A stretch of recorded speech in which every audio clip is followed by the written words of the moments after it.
What's up, you guys? Sean Ross Sapp here for the Fightful.com podcast, July 11th edition. I am joined by Rob McCarron of Shake Them Ropes, a fantastic show you have over there, Robert McCarron. How are you this evening? Thank you. Thank you, Sean Ross Sapp. Yes, happy to be here with you on Fightful, Fightful.com, talking about some Raw, talking about some UFC, maybe. I don't know. I don't know what we're going to talk about. I don't have a plan. I'm sure you have a plan. I'll find out the plan over the next hour. But yes, catch me on Twitter at Shake Them Ropes, and the podcast. Search it in iTunes, Stitcher, and everywhere podcasts are sold for free. Just search Shake Them Ropes. A fantastic show.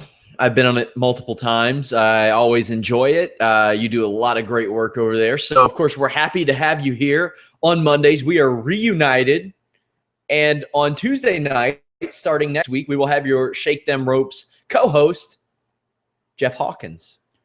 Yes, so much like the WWE, the big show is on Monday, and if you have nothing to do on Tuesday, I guess you can go ahead and watch that thing. Lots to talk about tonight, kind of. We have Raw. We have a looming WWE draft, and we had a UFC sale. That's right.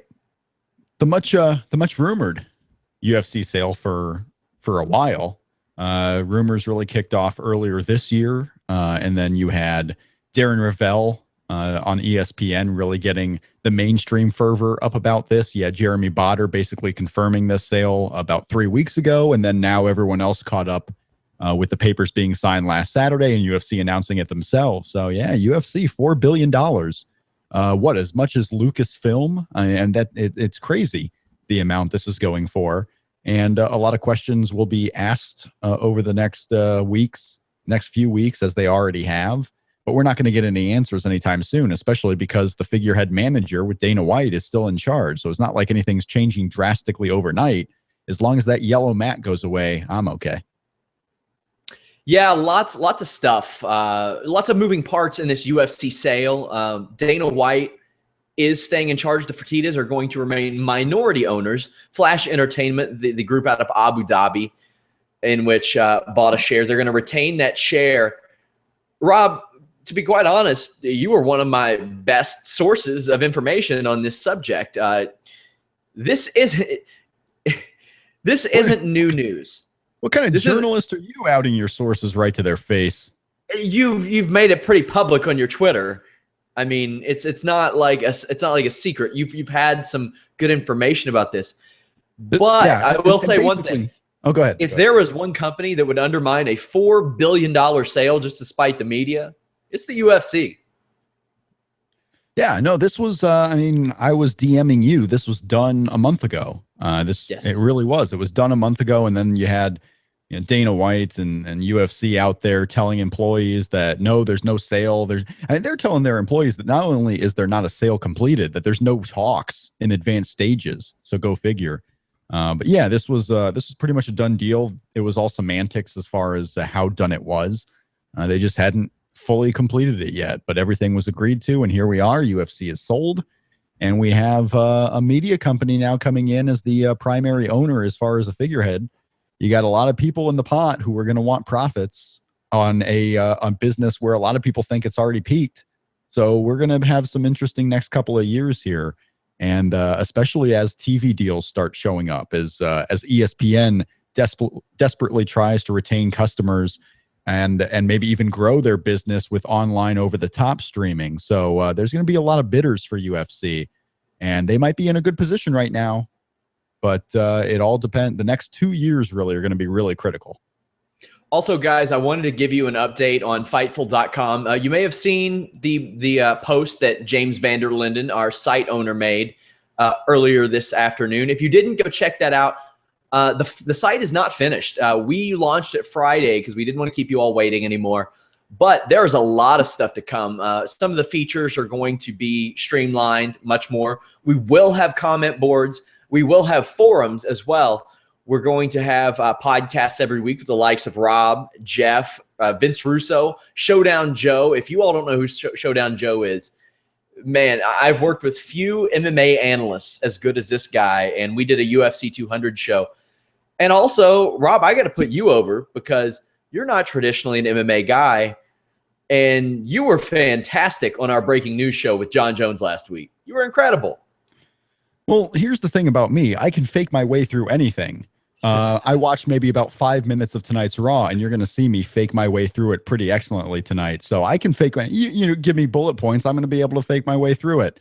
But honestly speaking, I follow UFC. There's a lot of things I follow and can speak at a somewhat decent level on that I just choose not to because it's not my thing. I stay in my lane. I'm one of, if you're out there thinking I talk too much or I'm on too many things, it could be worse. I could be on much more. The John Jones thing was something because I was really looking forward to that John Jones-Daniel Cormier fight. I was looking forward to John Jones reclaiming his rightful place as the best person in UFC. And he just, he's his worst enemy. He's his worst opponent. And it was shameful. And then you ended up getting a dilapidated boat of a UFC 200, really, if you will. I mean, that show was not nearly as good as it could have been. It had star power, that's for sure. But as far as the top to bottom show, it was not their best effort, really. And we saw UFC become more like Bellator in that regard, where it was really built on star power more than match quality. And we'll see if that continues in the future as the new owners come in and look to spice things up with the business. So a very interesting time. But yeah, I want to thank everyone who watched the breaking news show last week it was a crazy day for you, Sean, because you had 3 shows that day testing out this whole Fightful.com network. So you really worked hard that day. Yeah, it was a great success, too, for a site that hadn't even launched yet. And like I said, we are nowhere near done. Our tech team has been working. They stayed late Friday and worked. And guys, it's funny because while I worked for the likes of Wrestling Inc., who I'm on very good terms with, like them a lot, What Culture, Fansided, Rant Sports, Inquisitor, all that stuff, I had a lot of people that would always say, well, why don't you start your own site? Why don't you start your own site? There's a lot of overhead that's involved in that. There's a lot that goes into starting up a brand new website. And quite honestly, it's capital I don't have. So what I had always said was, I would like a group or a person to come to me and say, we'll give you everything you need to start a website. What do you need? These people have done that and more. One of the first things I said is, I want Rob McCarron on Mondays. And they took, I think our owner took about a look at 1 minute of your footage, and he said, okay, Rob McCarron's on. So, they brought Vince Russo. They brought Showdown Joe. They brought Jeff Hawkins. They let me hire an awesome team of writers, Carlos Toro, Justin Golightly, Alex, Ryan. You're going to see work from them on the site, all kinds of people. Lots of good things coming from Fightful.com. We're covering MMA, boxing, and wrestling. The great thing about it, you will be able to filter the news. So if you don't want to see MMA or boxing, you don't have to see it. You can switch over to a tab. You don't get that info. But if you do want it all, you get it all. And we're going to have exclusives. I have exclusive information about final deletion and the Hardy's contract signing up on the site now. I have some exclusive info about WWE. They had a gag order on Cody Rhodes. That's under our exclusive section. I will have a follow-up interview with Muhammad Hassan soon after the feature I did on him. Lots of cool stuff, and I couldn't be happier that my friend Rob's here to join us. And I can promote your show. Yeah. It's legal. I host a podcast, if you didn't know. Yeah. Rob hosts it's very good stuff, but we've done enough of the glad handing and the welcoming of the people. It is time to talk about the big news. Tonight, of course, is the fact that my neighborhood is overrun with people playing this Pokemon Go. Yeah, I had somebody, a neighbor walked into my yard the other day. Yeah, I mean, I'm seeing stories about people getting kicked out of their apartments because they're going into their landlord's place to find a Charizard. I'm finding people stabbed, Rob. Getting stabbed, robbers just going everywhere, people getting fired from their jobs because they're wandering around aimlessly. It is it's good for the kids because they're outside, they're exercising, they're doing things they would never have done. But if you're a grown adult, keep it in moderation, people. Don't go crazy now.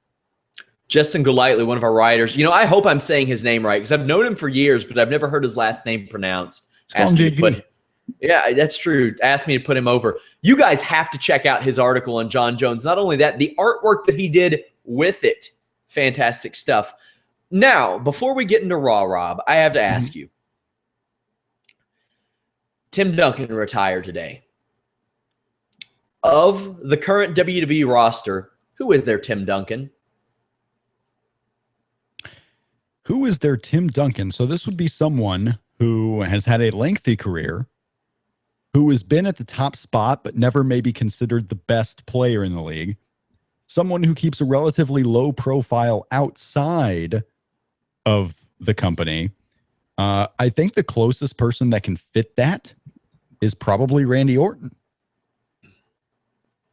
I agree. I think that's a very good assessment. Tim Duncan, not the top guy in the NBA, but very successful, always serviceable, a dominant big man. So, yeah. So, the big story of tonight's Raw, I thought, WWE made Darren Young great again for at least one night, Rob. I mean, that wouldn't be, that's your top story. I would have a different top story, and we'll get to that in a moment. But yes, Darren Young coming in and winning a Battle Royal for the #1 contendership, not on a SmackDown show, not on a Raw show next week, but the pay-per-view. This Battleground show is turning out to be really something. It's a mix. It has the flavor of a mid-2000s brand split pay-per-view. Of course, this one's going to have the full roster, but it has a little bit of that flavor. John Cena is in a 6-man tag. Darren Young is in a title match. Titus Young is on the show. I don't know if they've announced the Titus Young Rusev match on this show, but Titus Young is doing big things here. It really has a funny feel to it going into Battleground. But yeah, Darren Young somewhat out of nowhere. We haven't seen him in the ring much. He's been doing these segments. I guess we should have known with him in the Battle Royal something was up. But yeah, they're pushing him. They're doing something. We got Bob Backlund on TV. I mean, this is a thing. It's a true thing now. It's not. This is what the Breezango and Golden Truth thing started out as, where it was just endless TV segments that you never knew was going to go anywhere. And then they showed up on TV, and all of a sudden, it's a real thing. We have to pay attention. He won as Apollo Crews, I think, and Baron Corbin eliminated each other. I hope this is a gimmick. I hope that, like Darren Young, he isn't like buried as a bad wrestler, but I hope that he wins like via weird methods, like a banana peel slip or count out or DQ, and he goes on this unbeaten streak of just dumb luck forever. But I want him to be a competent wrestler as well. Competent wrestler, that's fine. You can be competent the entire time, and instead of something going against you, a break going not your way, you get the break going your way. And that would be really cool. Yeah, if he's competent in the ring and then all of a sudden he wins matches when maybe he shouldn't have at that moment, that's fine with me. It's very interesting. Winning despite himself, in spite of himself sometimes. I'm curious to see where it goes. I'm certainly not going in thinking like this is dead in the water and why are they even doing this right now. I'm curious to see where it goes. I think when I saw the guys who were in this Battle Royal, Apollo Crews or Baron Corbin were probably the guys I was expecting, maybe more so Apollo Crews with the face-heel matchup. So I was surprised a little bit that Darren Young won. I thought Apollo Crews was probably on his way to a push here, but not to be. Guys, please share the podcast page link. Let people know about the show. Our success, it relies on you guys. We are starting with nothing. Me and Rob just went from a show on one of the most visited sites in the world when it comes to wrestling news to somewhere that's brand new. So your support is important. We talked about Darren Young. I have been, I've said this before. I hope he's not doing like apron backdrops 2 minutes in opening matches on Superstars, because that'll kill it for me. And my hope is that legitimately with a guy like Bob Backlund, Bob says, hey, maybe cool it with that apron backdrop 2 minutes into the match shit. Yeah, if you want Bob Backlund to be like a true coach, sure, why not? We had a lot of coaching on this show too, Charlotte. We had some coaching on this show. I don't know. I'm curious to see where it goes. I'm not going to say what they should start doing, because I could be out here saying what they should do and then they come up with something that's actually better. I'm going to wait and see how it goes. I don't want to be disappointed. I don't want to be uplifted. Is there a chance he actually wins the championship at Battleground, though? Is like this the end of The Miz in this current role? Is it going to be where they make Darren Young great again all the way to the Intercontinental Championship? Because that's some ride here in a 2-week period. Yeah, it sure is. We see Stephanie and Shane talking backstage.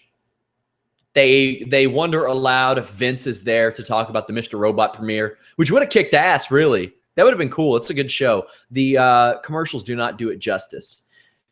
Zack Ryder tries to challenge Rusev, and Sheamus beats him up backstage. Then Sheamus beats him in a match.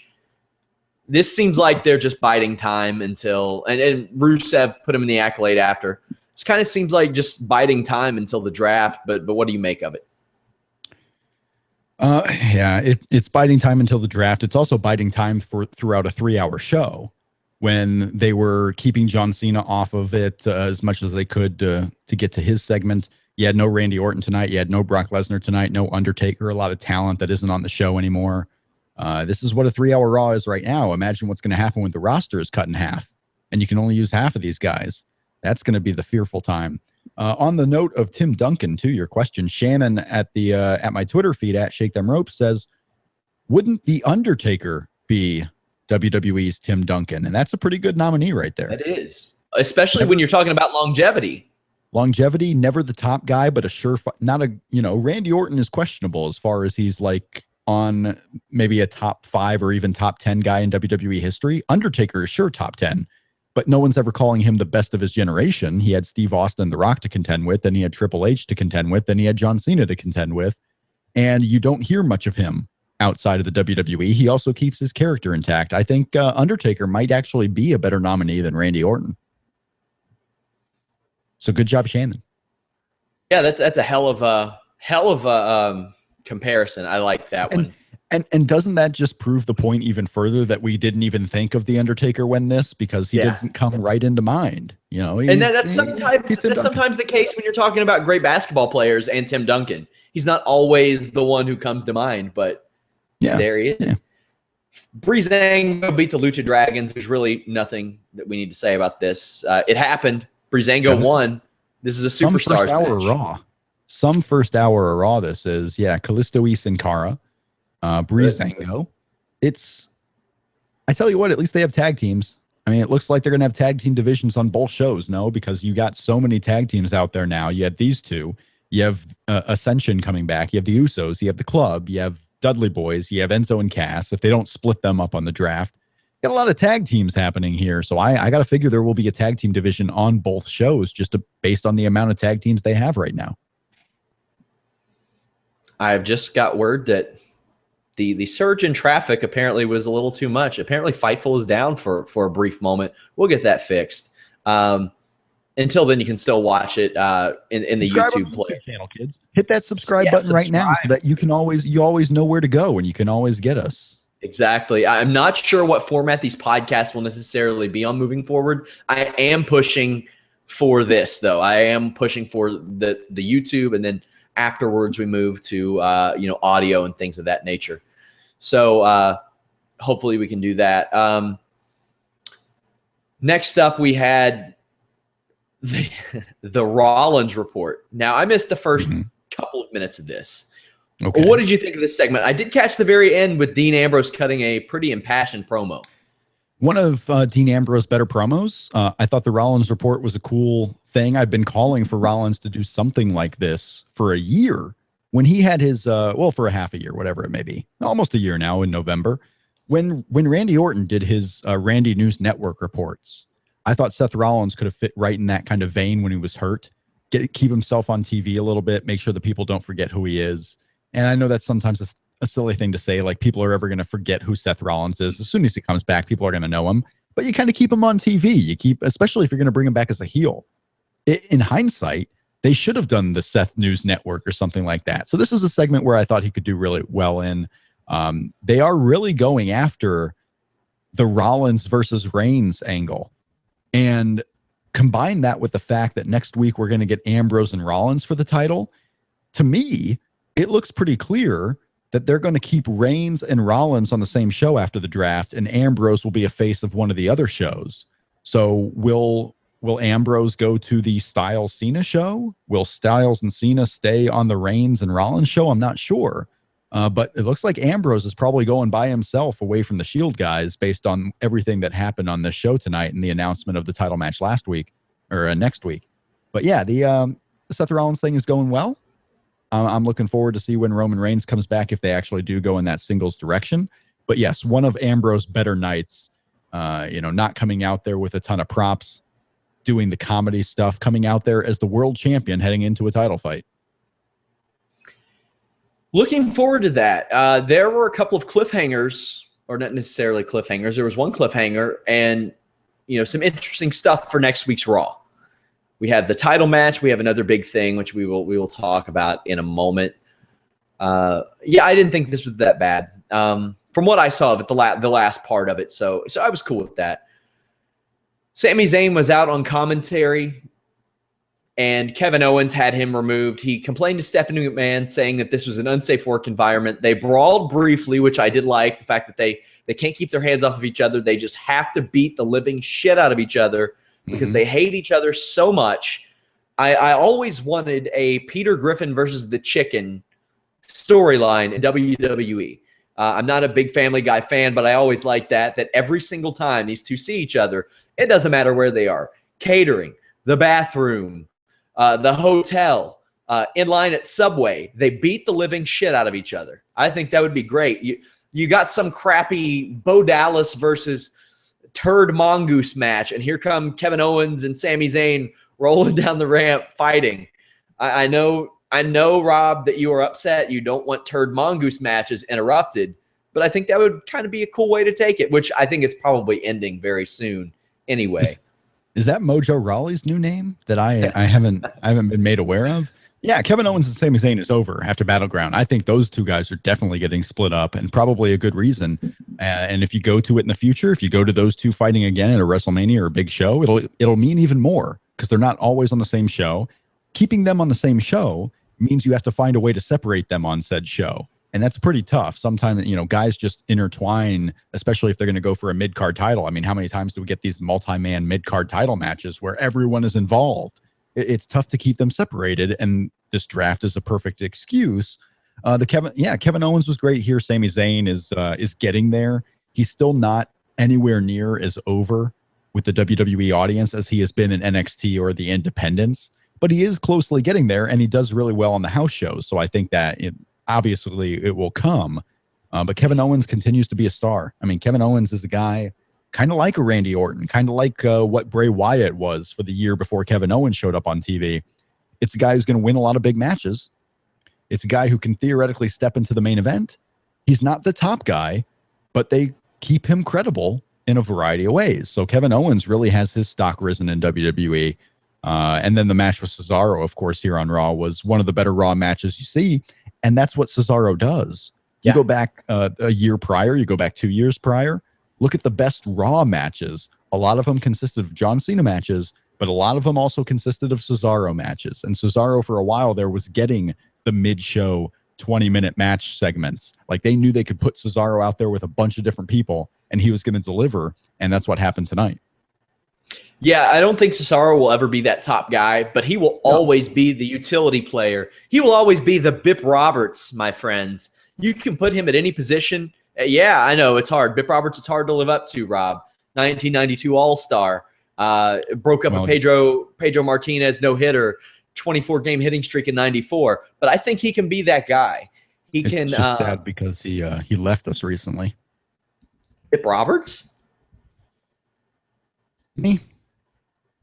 Who am I thinking of? Not Bip Roberts. Who am I thinking of? I say Bip Roberts is like one of my favorite players of all time. He follows me on Twitter.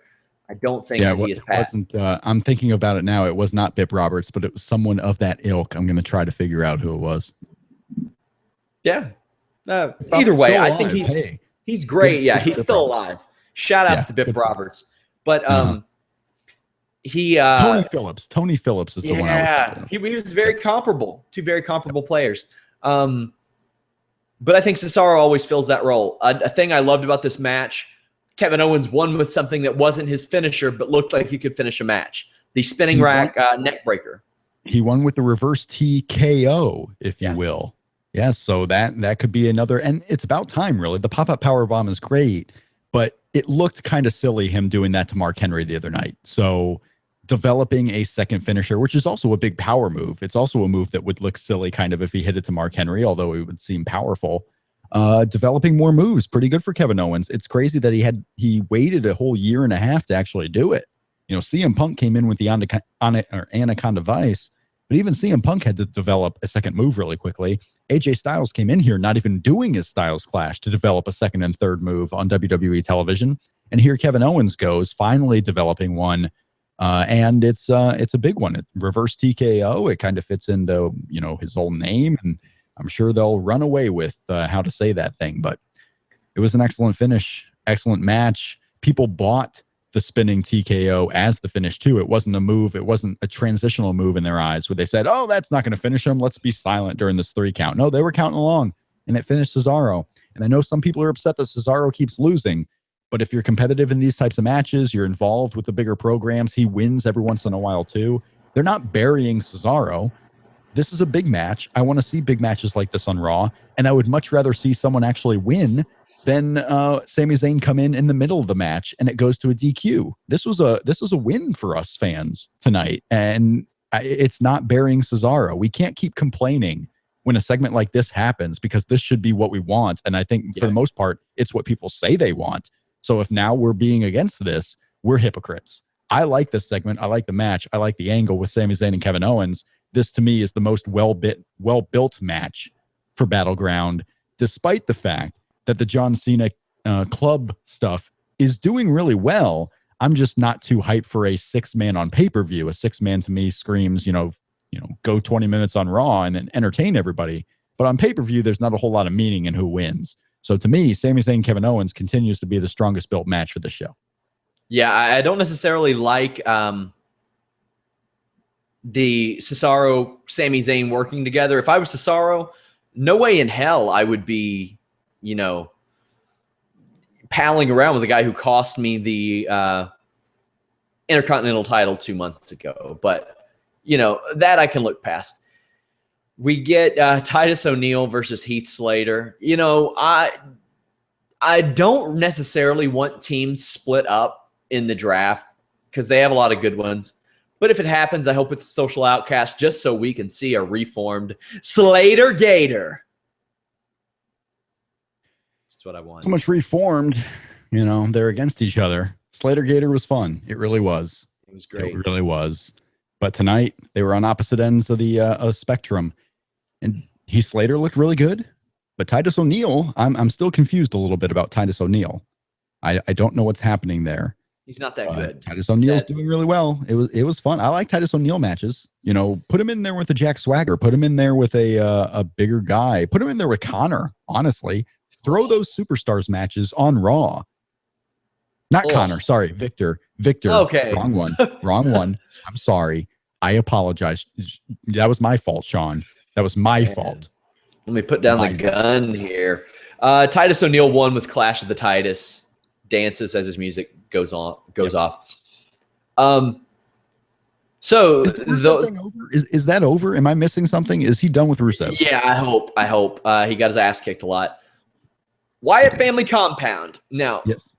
This, and I spoke to somebody within WWE who told me this absolutely was inspired by Final Deletion, which obvious. They said they wanted to take it in a more serious direction as opposed to the campy direction. Now, I mean, they did that. I didn't think this was a terrible segment. I thought the camera work was terrible. I thought some of the spots in it were pretty cool. I think that the Final Deletion thing should breed stuff like this. Maybe not 6 days later. Also, big story coming out of this, we may have seen Sister Abigail, maybe. That's right. I saw the big news item on Fightful.com. That website really has promise. Sister Abigail, apparently the one welcoming in the New Day. So we might be getting that character developed on Raw and SmackDown. We'll see. We shall see. I hope it's Asuka. I hope Sister Abigail's Asuka. Really that would be great. Oh, I do. And as it turns out, Braun can speak perfect, fluent Japanese, and he's the interpreter that sends all the messages. By the way, Braun Strowman bumped his ass off in this Wyatt Family Compound match. Yep. I think that like in some situations, if he knows he's going to bump, I'll give the guy credit. He can't work for shit. But when he gets the opportunity, I remember he looked like he had practiced for the Royal Rumble for like a month in a row because he knew that he was going to have to take a bump to the outside. He bumps his ass off. So I feel like he is a guy who really, really, really wants to get better. And it's also more fun to bump on cars and go in mud piles. It's more fun to do that. So it's not necessarily like he's better at it. It's just more fun. And they're out there in a field. They're doing whatever they want. It's fun. It's fun times. Why not? I'd bump on cars. I'd bump on a golf course. I would go in a sand pit and go nuts. I think that's funny. And I mentioned on Twitter, when I was younger and the WWE In Your House pay-per-views happened, I assumed at like 10 years old, they would be themed like today's are, like TLC. I thought they were going to fight at somebody's house. I thought that was going down.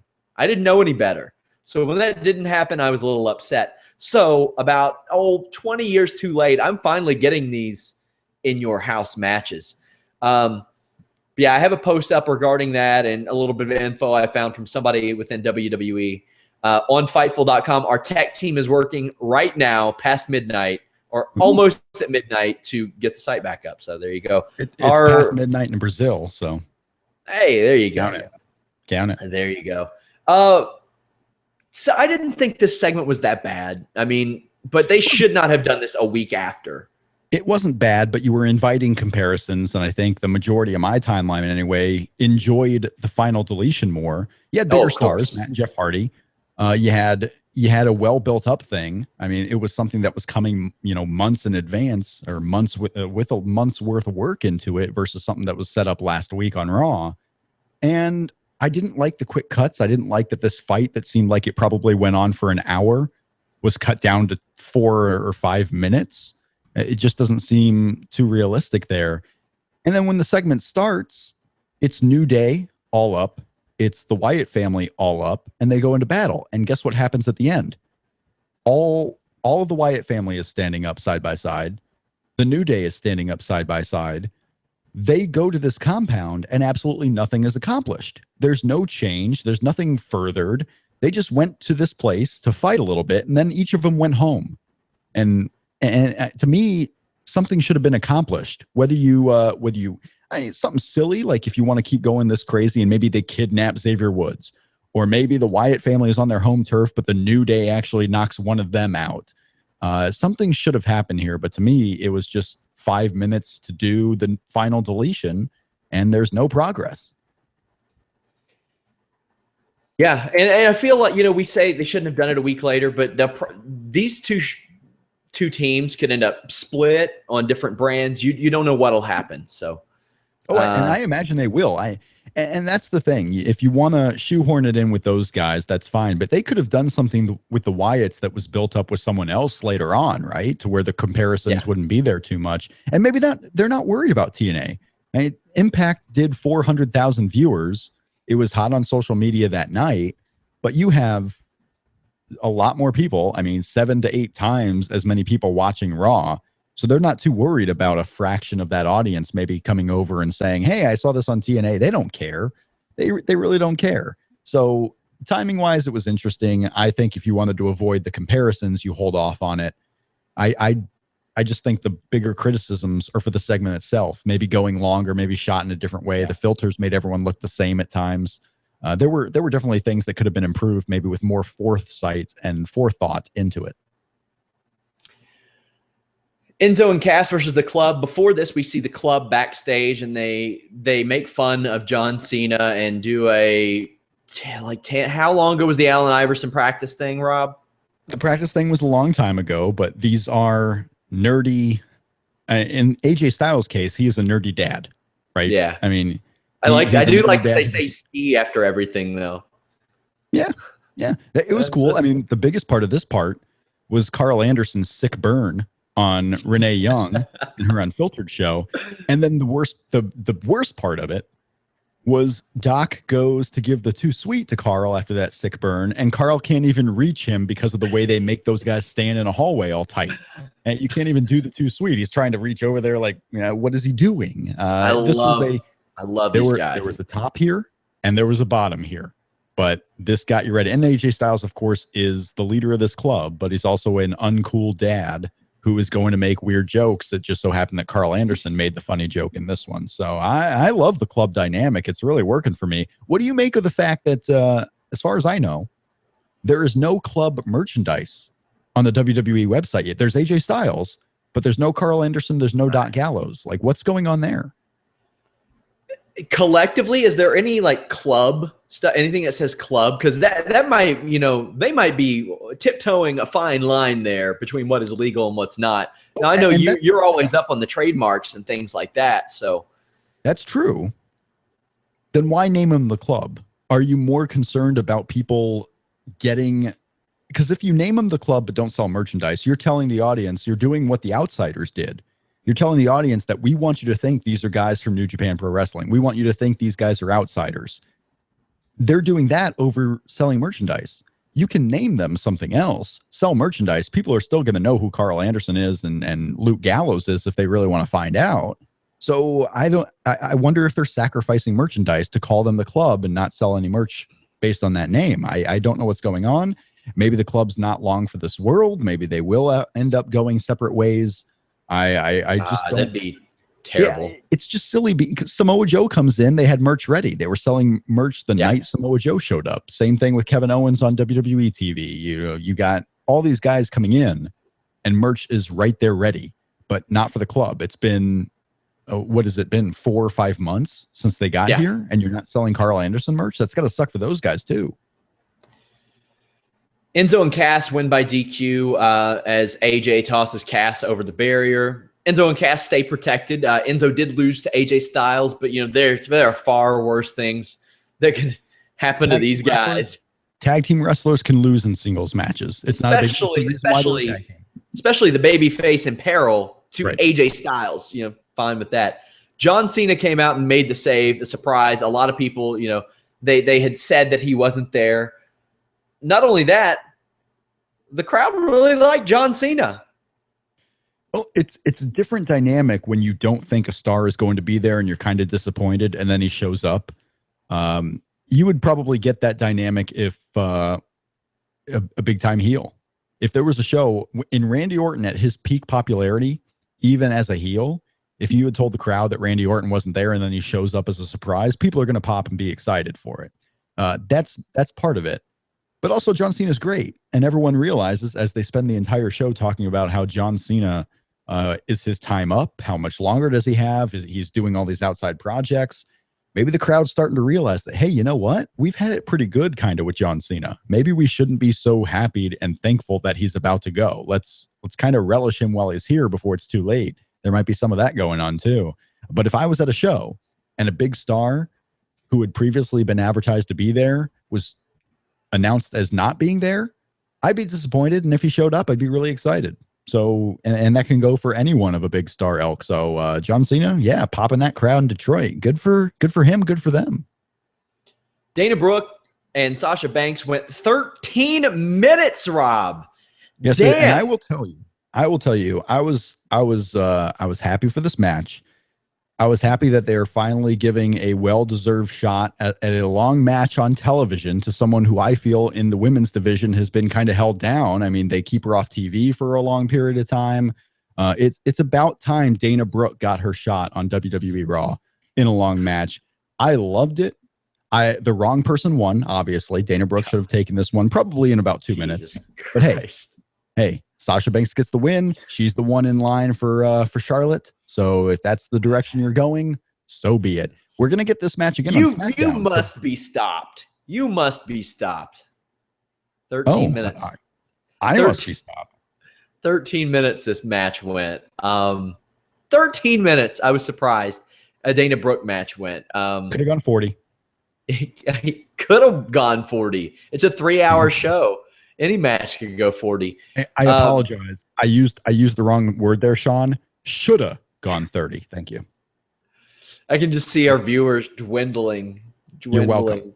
You're welcome. Actually, I see them going up. So I'm pretty much people want to see the Dana Brooke train rolling here. See, Rob's got the handcuffs off now, guys. He knows I'm not gonna let him go. He knows that I need him and want him on my show. So he's gonna say, I don't think you need me. He's going to promise, like, You wait. He'll say like, if Brock Lesnar ever fights again, I will eat my headset or something like that. I'll eat my pop filter. Do you think if we ran an invasion angle tonight, that would actually help? I don't know. I don't think the invasion angle. Well, the invasion angle kind of helped WWF at the time when they invaded WCW. No, I don't. Invading where? Like Shake Them Ropes invading us, or us invading Wrestling Inc. Pick.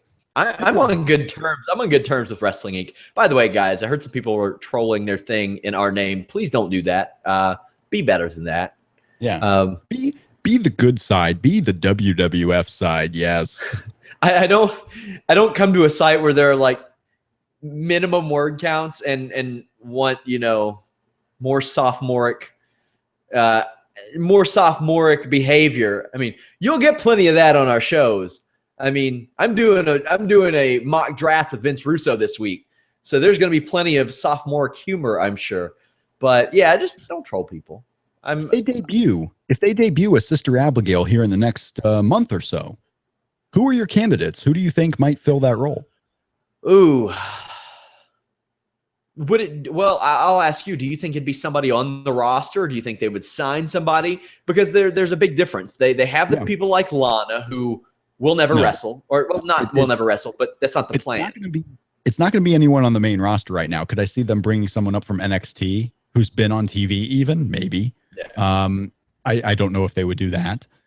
Could it be, if I'm picking someone who's currently on the main roster or someone on NXT television, I think the only one that really fits is Eva Marie, honestly. Someone who kind of disappeared from TV and the Wyatts convert her a little bit. I think maybe Billy Kay.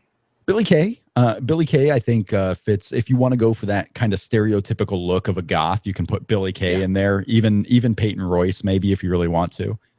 Billy Kay looked damn good in that match against Dana Brooke on SmackDown too. Well, Dana Brooke makes everyone look good. That's the thing about why Dana Brooke's so great. Jesus Christ. The issue here, though, is it's been what, 2 years now where people have wondered if a Sister Abigail is going to show up. And they've talked about Sister Abigail. Well, here's the first time where we really kind of saw her on television. I think maybe in the ads before, when they did those promos in the barn, they had somewhat of an image of Sister Abigail once or twice. But here tonight, you actually saw her on television. And, the good folks at Fightful.com screen capped it for you. So you can go there right now and check it out. But you can go there when the site's back up and check it out. This is kind of at Fightful Online on Twitter. You'll get there. This is them showing you that, hey, at least this character now exists in human form. Will they introduce someone as that? Maybe. Could it be a new signing? Maybe. But I think now is the time where you can really kind of start to wonder if a Sister Abigail will show up, because here, kind of, she did. As you've mentioned before, it doesn't necessarily have to be somebody that's even been on TV. They brought Braun Strowman up with no NXT TV exposure. Absolutely. It can be someone who's down there at the Performance Center right now. It could be Sarah Stock, for all I know. There's a ton of different people. That'd be a good one. Sarah Stock actually would fit maybe the best, but no, she's in the training life now, and good for her, because Sarah D'Amato, Sarah Del Rey. It's crazy, wrestling wise, personality wise, and looks wise. Mm-hmm. The two trainers down there at the Performance Center might be the two best fits to be Sister Abigail. Yeah. Lots of cool stuff there. After the match, Charlotte said that Sasha had to beat Dana Brooke again on Thursday to get a shot. Yeah. This is a direction that I like. Hold on one second, Rob. 1 second. Let me talk. I talk too much. It's my fault. I like the direction they're going, that Charlotte is ducking Sasha Banks. We see this angle play out in MMA very well. You have the whole Rousey and Cyborg who's ducking who thing. I think that can work great in pro wrestling. Maybe not necessarily with Sasha Banks, because everybody knows Sasha Banks wants that. But I wouldn't mind seeing a thing where two people are like kind of ducking each other, and the fans are like, would you just fight already? I like the way this went. I think Charlotte was really good in this segment. Sasha's just kind of sitting there taking it. I would have liked Sasha to kind of talk back a little bit, maybe grab a mic and say, you know what, you're ducking me. No, Charlotte, I'm not ducking you, Sasha Banks. No, I just want to see if you actually deserve this title shot. A lot of people were asking on the timeline, why does Sasha Banks need to beat Dana? She just did. Well, listen to the promo. The whole idea was, yes, we know Sasha beat Dana, but can she do it twice? Can she do it again? Can she actually go on a winning streak here? Anyone can win one game. Can you win two? Can you win a series? That's what Charlotte is demanding out of Sasha. And you know what? That's what someone should do if they want to get a title shot. They shouldn't just win one match or one fight. I mean, you can't just come in from an extended absence like Sasha Banks has had, win one fight, and then get propelled into a title match based on that small sample against, let's be real, not the best competition in the division. Hello. Do you see what I'm doing here? Brock Lesnar should not be in a world title fight right now. That's all I'm saying. See how I did the Fightful mix there? I mixed the wrestling with the MMA, brought it all together. We will be talking about that shortly, very shortly. Okay. Vince McMahon comes out, to greet Shane and Stephanie. A lot of beating around the bush. Shane McMahon says a lot of things that, fans, I don't want to say internet fans because everybody has the damn internet. It's 2016. But he says a lot of things that echo the sentiments of the, many viewers. He says the right things. I really like this because they portrayed Shane and Stephanie vying for SmackDown as making SmackDown more important. However, no, after Shane McMahon was named the commissioner of SmackDown, they then reiterated the flagship, the 3-hour Raw. Stephanie McMahon and Shane looked dejected as Stephanie celebrated. See, you took the first part of that as if Shane was wanting SmackDown more than Raw, or they were selling SmackDown more than Raw. That's not what was happening. They wanted SmackDown in addition to Raw. They thought whoever was named the SmackDown commissioner was still going to be in charge of Raw just as they had been. So I didn't see that as someone vying for SmackDown to get that show versus the other. I didn't see them as pushing SmackDown as any more importance. It was these two people were vying for SmackDown thinking they would have total control, and then it was pulled out from under them. I agree with your second part that it made Shane McMahon look a little weaker.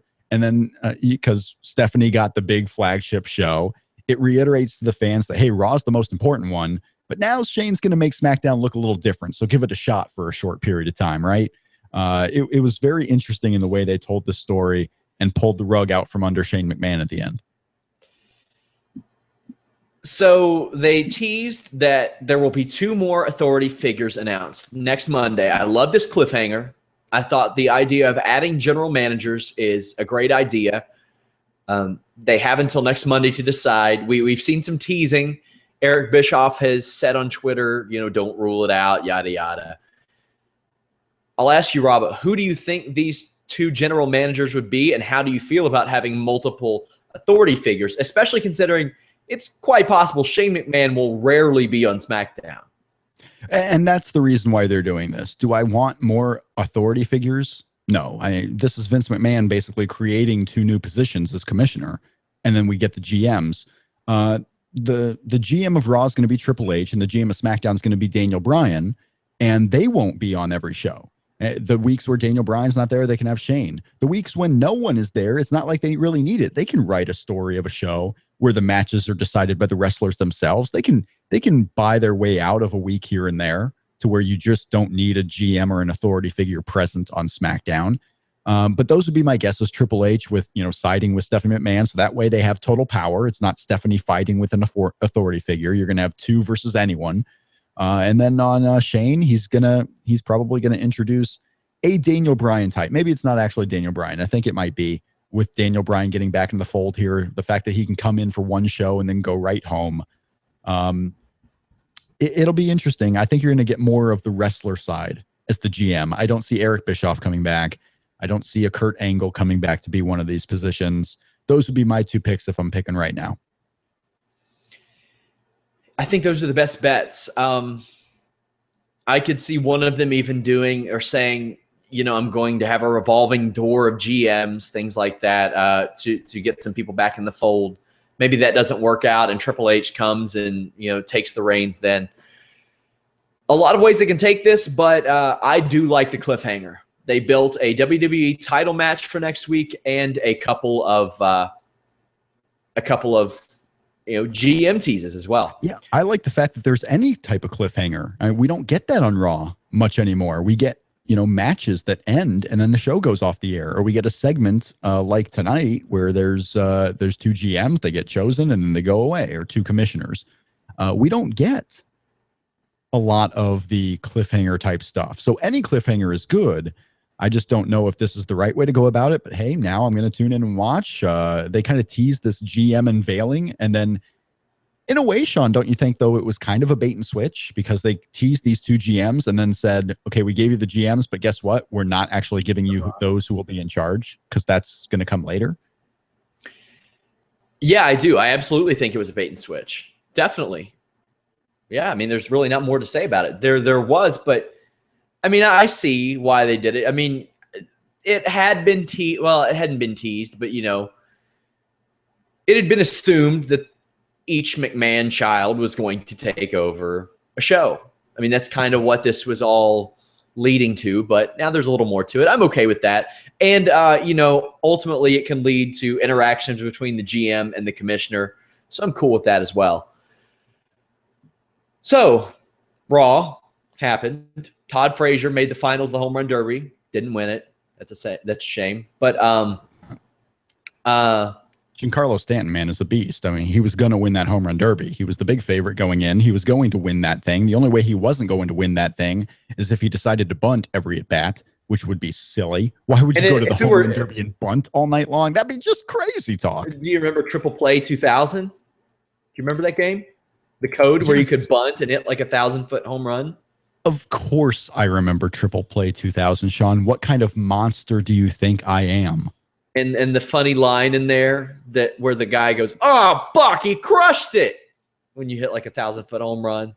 I think you could actually do the same thing in Sammy Sosa High Heat Baseball. I believe you can bunt for home runs. I think that was a glitch in more than just the one video game. I think.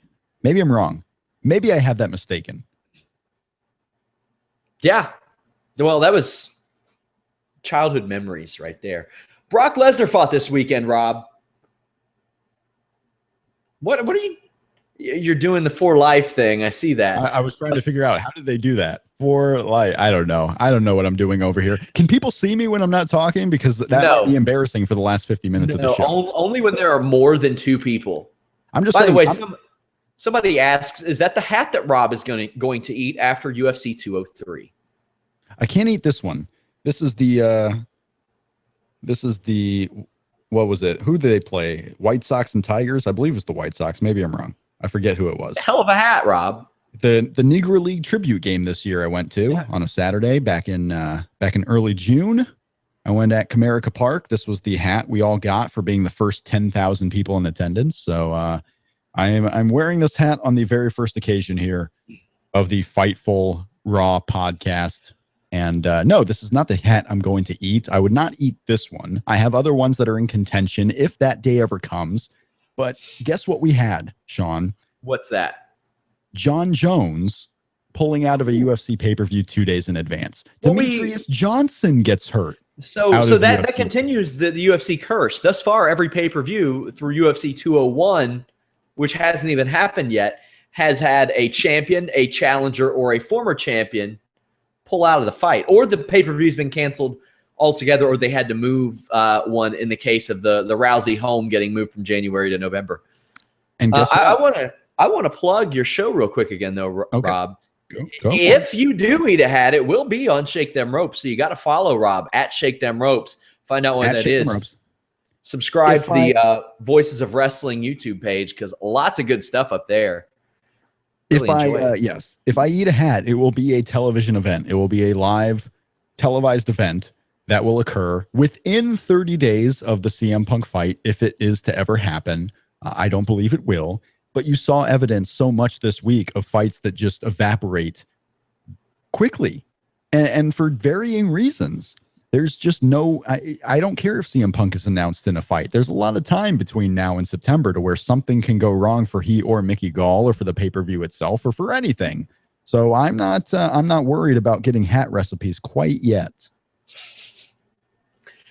Our server is working to repair. We might have had a DDoS attack. I am told a DDoS attack because that's what people do with their time. Brock Lesnar won pretty handily the other night. WWE showed some photos from it, but I would have played this shit up big time. If I had a guy that went over to the UFC and absolutely just ran through somebody the way Brock Lesnar did Mark Hunt, by all means, not a knockout, but it was a dominant victory. I would have really played this up, Rob. What do you think this means for one Randall Orton at SummerSlam? And that's why I'm confused about this match. Randy Orton's coming back. I don't think it hurts him if he loses a first fight back. I mean, Brock Lesnar lost to John Cena on Brock Lesnar's first match back. So I don't think it hurts Randy Orton that much. I think if Brock Lesnar would have lost to Mark Hunt, Randy Orton probably wins at SummerSlam, and we get maybe a different story with Brock Lesnar. Maybe he's a fighter who's fallen, and it's a redemption story. I don't know.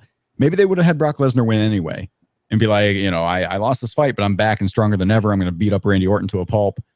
I don't think we're going to see what happened at SummerSlam several years ago with John Cena and Brock Lesnar, where Brock Lesnar just goes in there and dominates John Cena, crushes him. John Cena gets 1 minute of offense in. I don't think we're going to see that. But I'm intrigued by this match. This is a relative dream match. Randy Orton and Brock Lesnar, especially if you're only a WWE fan, and me who's seen matches from all over, Randy Orton and Brock Lesnar, to me, is a dream match. I'm a big fan of both of these guys. I really want to see this match. I'm intrigued to see how they go about it. If I'm trying to get into the writers' heads and the decision makers' heads and going from where you can go in WWE from this match, I'm thinking you probably have a hard-fought match that probably goes 18 to 20 minutes, and Brock Lesnar wins it, a la the WrestleMania match with The Undertaker. Something like that to where it's close and Randy Orton can go his way and Brock Lesnar goes his way. Because either way, Brock Lesnar's coming in for SummerSlam, probably going away afterwards. So it's intriguing to see what they'll do as a finish. I'm really confused about why they're even having this match, but I'm not going to hate on it because I really want to see it. If I'm WWE and I have Randy Orton returning to TV at Battleground, I put him over hard going into this. I don't know what you do. I mean, maybe you have him come out and remind people why they called him the Legend Killer and he runs through legends, or maybe he just dominates everybody with any semblance of an amateur wrestling or MMA background that the WWE has. They have enough guys to do that. Dolph Ziggler, Jack Swagger, Alberto Del Rio, people that really aren't going to be hurt by getting their asses kicked by Randy Orton. Put him over so big that maybe people start to question a little bit. Okay, maybe this will happen. Maybe it'll happen. I don't know. Yeah. That's going to be hard to do. But they have to put him over strong. They have to make Randy Orton interesting. That's been the thing with Randy Orton. A lot of times, he's just not interesting. He's coming back now. He's going to be interesting. He has a lot of fresh matchups. Virtually the whole roster. I'm telling you, there's 5. There's 5 matches that I'm waiting for. There's 5 dream matches with Randy Orton that I just cannot wait to see. Brock Lesnar is one of them, and I'm hyped for this match. There's one solid fact about all this, that coming off of a Brock Lesnar win in the UFC, coming after this big weekend, the WWE's job is easier in hyping this match, right? I mean, I don't think you can go the other way that their job is tough now hyping the match. Their job, the tough part of their job is figuring out who's going to win and where do they go with both guys afterward. But the match itself, SummerSlam, going to be a bigger event now that Brock Lesnar won. I think some of that draw still carries over to SummerSlam, just a little bit, but their job is very easy, hyping this match up. Let's hope they don't screw it up. They usually don't screw things up with Brock Lesnar. They made a pretty poor match concept between Dean Ambrose and Brock Lesnar somewhat interesting. So they usually do a pretty good job with Brock Lesnar. I'm really excited for SummerSlam without any of the buildup. I hope the buildup doesn't ruin it for me because sometimes they do that too. Also, I don't know if you're up on the UFC news that happened this weekend. Did you see what Donald Cerrone said about Daniel Cormier? I did. I saw what he said about Daniel Cormier. I don't know what on earth he's thinking from saying something like that. Obviously, I know he thinks it, but how does that come up? Why are you even thinking? It's not like he's trying to build up a fight with Daniel Cormier. I mean, what are you doing? So, for those of you who didn't see it, and some language that I don't necessarily approve of. Donald Cerrone was doing a Q&A at a fan expo with CM Punk, and he trashed Daniel Cormier for the way he fought against Anderson Silva. He said that he fought like a fag. Now, this is about 12 hours after the UFC crowned its first openly gay champion in Amanda Nunes. It is also about 12 hours prior to the confirmation of a sale of the company. Keep in mind, this is during a conversation where Donald Cerrone is asking for a title shot. Daniel Cormier was he was pissed today on the MMA Hour, not necessarily for himself, but the fact that, you know, given the Orlando situation that happened, that Cerrone thought it was okay to say this. Rough situation. Cerrone did apologize.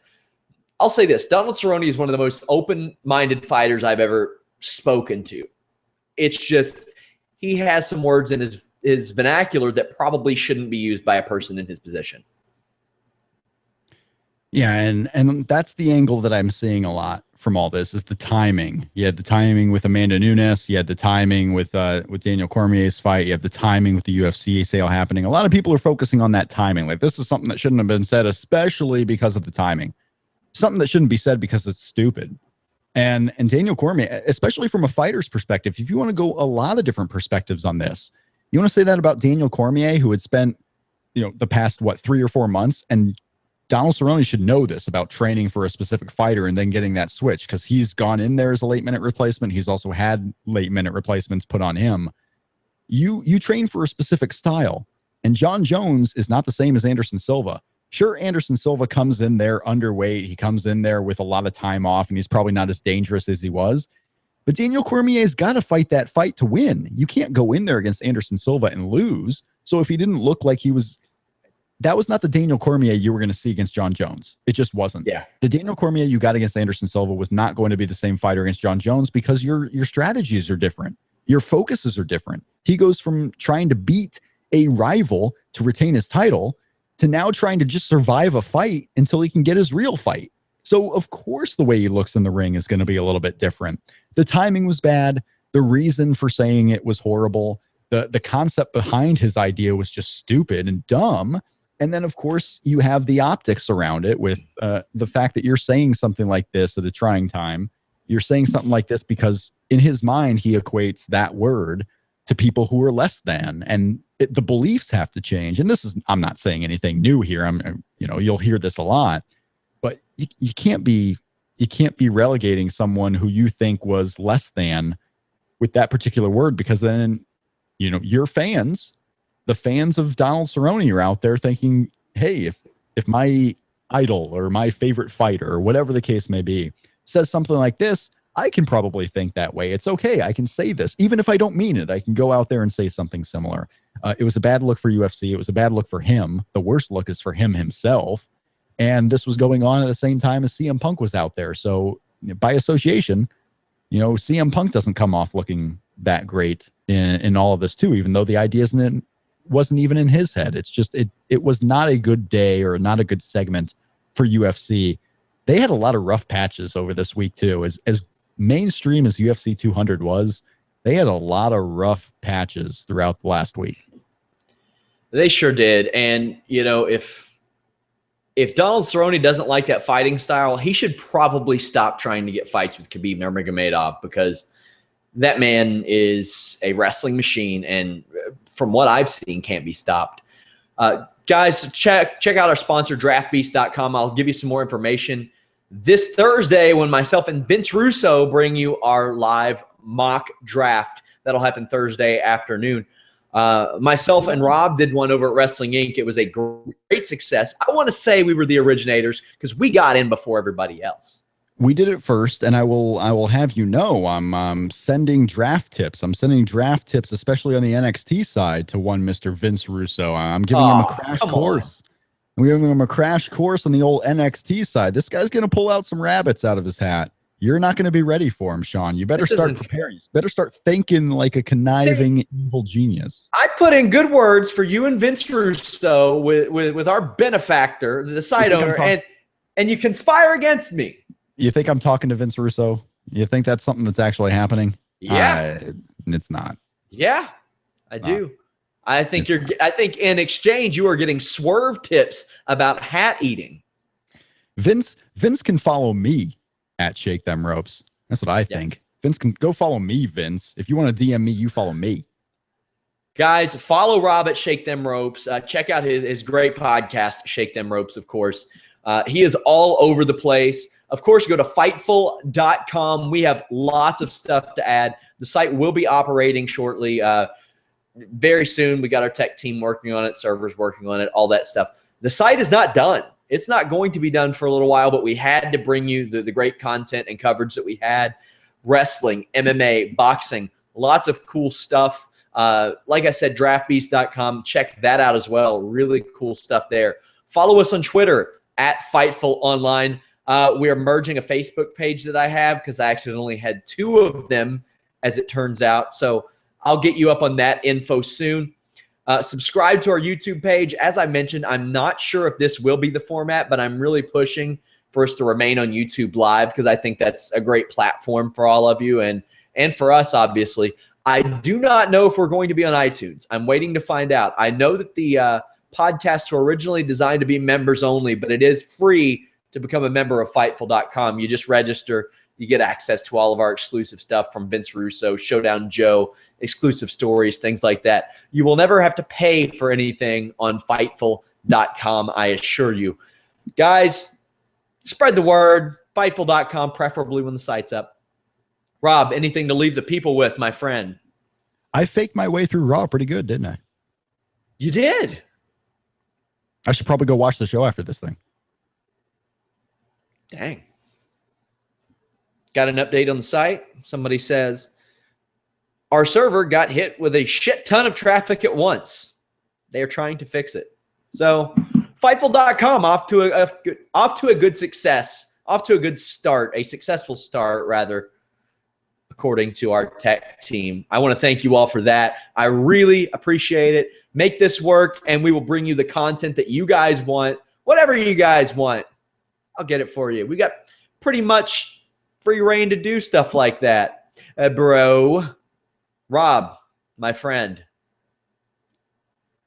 fans, viewers, readers, listeners, until next time, we are out.